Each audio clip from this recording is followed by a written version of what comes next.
গিভেন্টে কাজ করেন, এত কিছু বললো, তাহলে কি আপনি আর রিয়ামণি মিলে আরো কোনো অ্যাকশন নেবেন কিনা? আপনি কি আপনারা এক হয়ে কাজ করবেন এখন? অবশ্যই হিরো আলম যদি প্রমাণ করতে না পারে যে আমি গিভেন্টেকে কাজ করি বা আমার কোনো খোলামেলা ভিডিও আছে, এগুলো যদি সে মানে মিডিয়ার সামনে না আনতে পারে, তাহলে আমি আর রিয়ামণি একসাথে দাঁড়াই আমরা বক্তব্য দিব।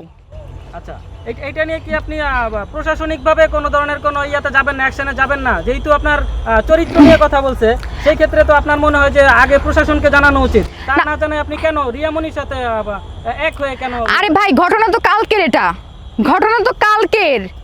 তা আমি তো ভাবছি যে একটা মানুষকে সুযোগ দেওয়া উচিত, সে তার ভুলটা বুঝতে পারবে, নত হবে, কিন্তু সে তো ওটা করে নাই। সে আমাকে নিয়ে উল্টা হচ্ছে পাল্টা ভিডিও বানাইছে। কেন বানাইলো এটা? আচ্ছা আচ্ছা, তার মানে এখন আপনার মাথায় সে আমাকে থ্রেট করছে।